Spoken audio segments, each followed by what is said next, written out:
Capítulo 10 A necessidade do momento. Não havendo profecia, o povo se corrompe. Provérbios 29:18. Quanta verdade! Multidões fervilham por toda parte, em nossas cidades superpopulosas, massas humanas que perecem por falta de visão espiritual, povos sem Cristo, pessoas por quem Jesus morreu, gente que talvez jamais ouça a mensagem da salvação de Deus, a menos que nós, crentes, recebamos a visão espiritual das necessidades das massas.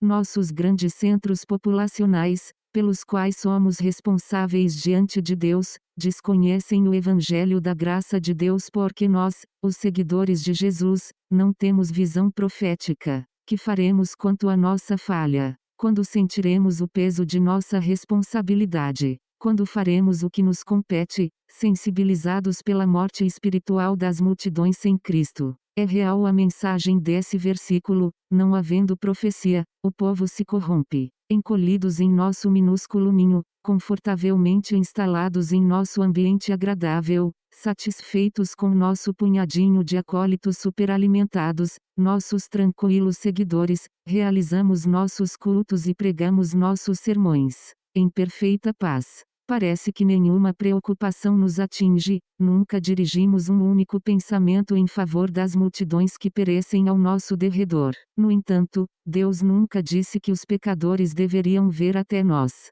Pelo contrário, ordenou-nos que fôssemos a eles. Se assim é, porque os acusamos de não virem até nós, quando a culpa na verdade é toda nossa, por não irmos a eles? Que Deus nos perdoe, e nos ajude. Não havendo profecia, o povo se corrompe. O mundo esforça-se a fim de atrair ao máximo a atenção das pessoas.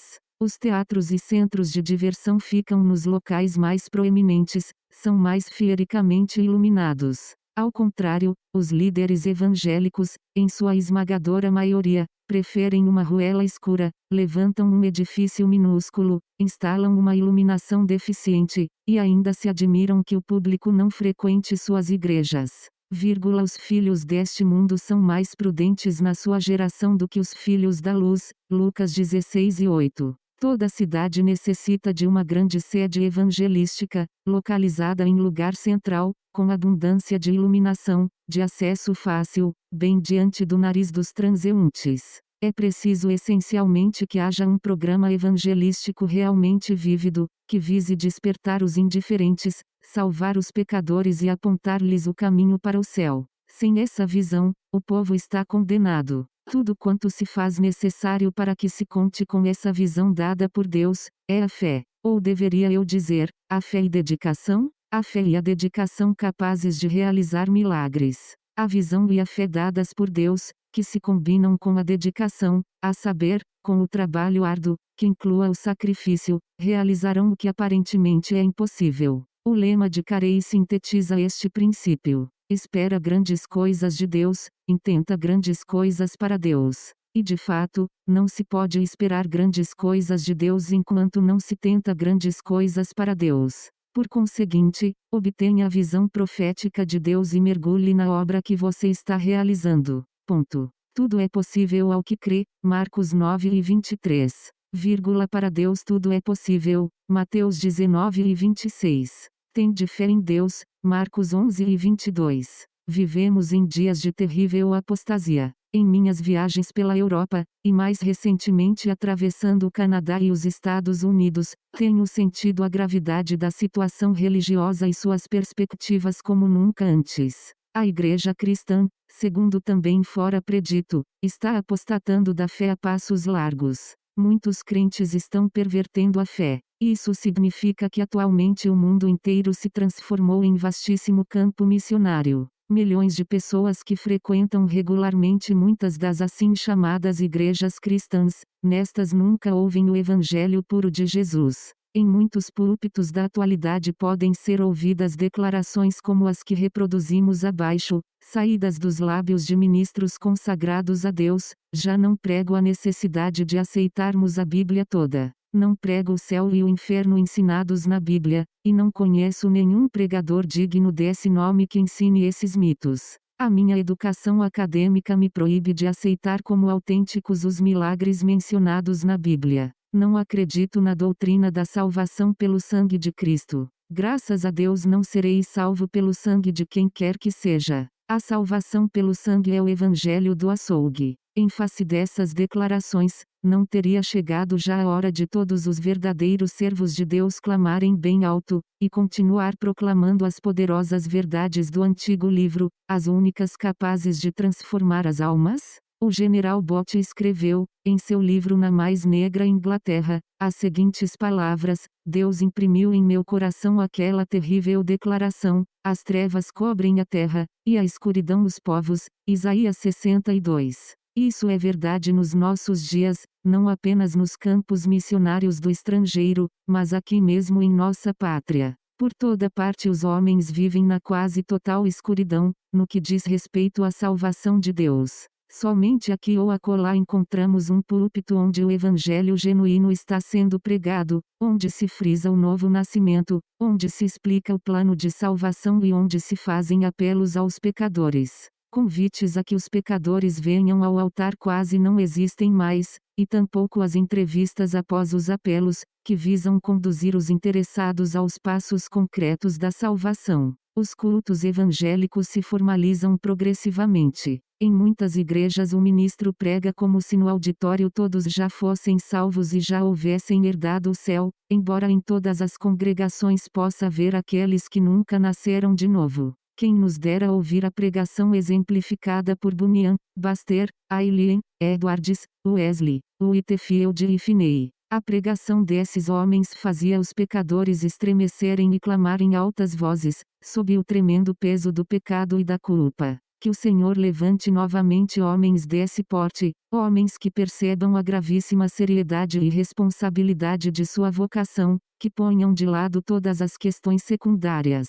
e proclamem com destemor todas as grandes verdades fundamentais da fé cristã. Nestes dias finais de nossa dispensação, as verdades fundamentais devem ser expostas clara e inequivocamente. Não há outra forma de pregar, não há outra mensagem que valha a pena o esforço. Faz muito tempo, faz tempo demais, que os homens fomentam as controvérsias religiosas.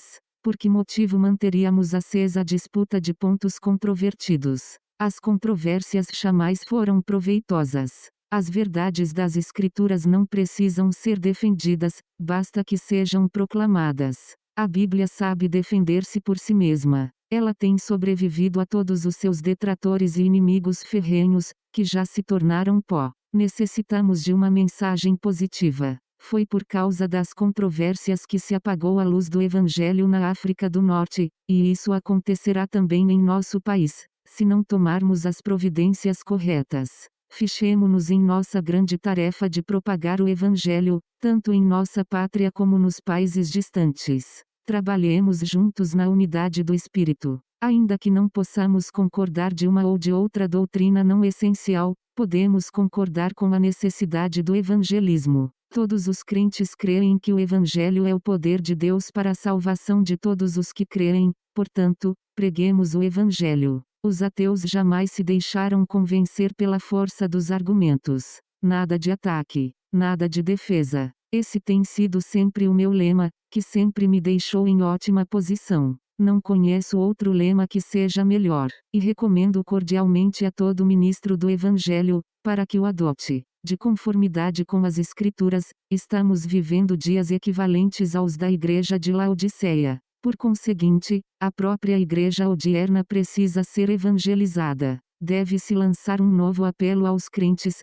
para que se separem do mundo e se dediquem novamente em devoção sincera a Jesus Cristo. Como é que alguém, nascido do alto, pode permanecer numa igreja que não é igreja, que não passa de um clube? Eis uma coisa que não entendo. Toda e qualquer transigência é condenada pela palavra de Deus. É preciso fazer as trevas se dissiparem. De que outro modo poderíamos fazer frente à apostasia de nossos dias?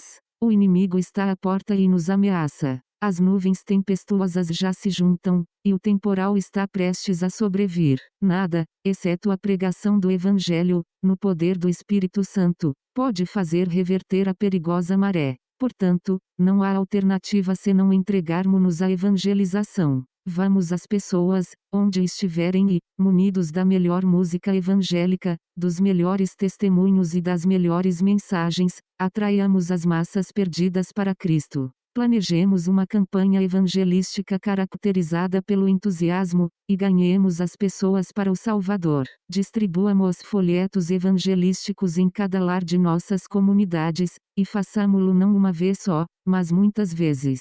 Você já leu a passagem de Provérbios 24 e 11,12? Que palavras perscrutadores essas! Medite nelas com atenção, grave-as bem, livra os que estão destinados à morte, e salva os que cambaleiam para a matança. Se disseres, não o soubemos, não perceberá aquele que apondera os corações? Não o saberá aquele que atenta para a tua alma? Não pagará ele ao homem conforme a sua obra. Que espantosa declaração! Quem pode lê-la sem deixar-se convencer? Se os homens estão ameaçados de morte e não os advertimos, nós seremos os grandes culpados. Talvez aleguemos ignorância. Poderemos asseverar que de nada sabíamos. Porém nada disso nos livrará, pois podemos e devemos saber de todos os fatos. Podemos procurar os necessitados. Deus jamais poderia aceitar nossas desculpas frouxas. É absolutamente necessário que façamos soar o alarme. Precisamos avisar os homens do perigo que correm. Esta, meu irmão, é a grande necessidade do momento. Que Deus nos outorgue a visão profética, a fim de que o povo não venha a perecer e não sejamos responsabilizados e culpados de negligência.